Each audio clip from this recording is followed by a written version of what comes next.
Thank you, Mr. Chair. I'll definitely try to be original. Thank you very much.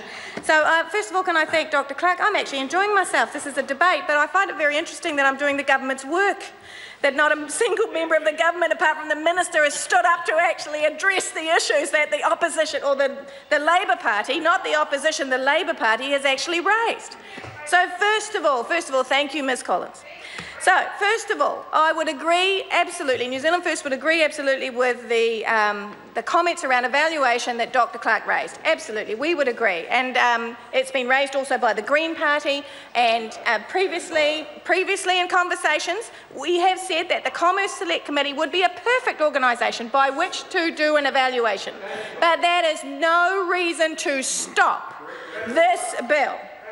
And the reason why this bill, well, we can accept that urgency may not be the best thing, but even if I think I'm in a parallel universe, Mr. Speaker, I'm standing here arguing with the Labor Party about a levy on a corporation. And can I just read, Mr. Speaker, Mr. Chair, can I just talk about a press release on Friday? Sorry, point of order, David Cunliffe. The member's address raises an interesting point. If the New Zealand First Party were in the position where, on the basis of its concerns about the lack of evaluation, it wished to change its vote, is there any possibility of correcting the record on the first part, which is already passed, sir? No, that's not an issue and it's not a point of order. Continue. A point of order? New Zealand First is quite clear in its own mind, sir, how it votes, when it votes. It doesn't require Sorry, the Labor that's a matter for debate, not a point of order. The member may continue with her call. Thank you, Mr. Chair. And then the evening goes on. So there you go. Can I just draw the House's attention to a press release on Friday, the 22nd of August 2014. Spark annual profit almost doubles. Spark annual profit almost doubles. Grows mobile revenue. Spark New Zealand, the rebranded Telecom, almost doubled annual profit on the sale of its Australian AAPT unit and grew mobile revenue as it repositions itself away from relying on the dwindling landline use. They made that record profit with this levy in place. And that net profit rose to $460 million, or 25 cents per share. 25 cents per share, 22 cents only per month is what they need to recover on mobile calls to actually pay this levy. Yet they made 25 cents per share in the 12 months ended June 30th from $238 million a year earlier. And I'm arguing this, sir. I'm arguing this against the Labor Party. I find that unfathomable. I would not have believed when I came down the House here today that I would be standing here doing the government's job. On a government bill. Why on earth am I doing your job for you?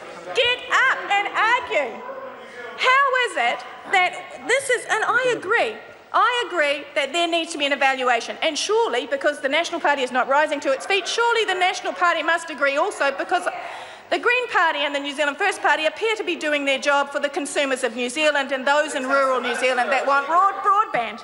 The other thing that Mr. Clark said, if I can just address it, was Mr. Clark said that the alternative way to pay for this infrastructure, which the Minister quite rightly pointed out, is used by every one of the 22 telecommunications upon which a percentage of their profit is paid back into to create this infrastructure.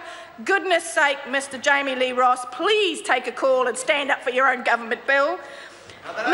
One of the things Dr. David Clark said was, it's just so unusual, I'm having a difficulty dealing with it. One of the other things that Dr. David Clark said was that the Future Investment Fund could pay for this. Now, no, we will not change our vote, Mr. Cunliffe, because you have not provided enough evidence to suggest that this is the way that we should go. Now, the Future Investment Fund, New Zealand First, quite clearly said that we believe that 49% of our state-owned assets should not be sold. How on earth now could we vote for the use of those profits when we said that they should be reinvested in income-earning assets that provide an essential service such as power, which has been sold off? How on earth would New Zealand First then actually stand by and support some organisation that said we should take it out of the Income Future Investment Fund? But here is the irony, sir, that blows my mind. Whether the consumer is currently paying 22 cents per month for a mobile call or 80 cents for any other service because the levy is currently in place, or whether, as the Labour Party suggests, we actually take that money out of another taxpayer bucket, they are the same people. They are the same people. The consumers of New Zealand who have got the mobile phone in their hand, and I suggest if Spark puts up their prices, they change their provider, Mr. Chair. No, I call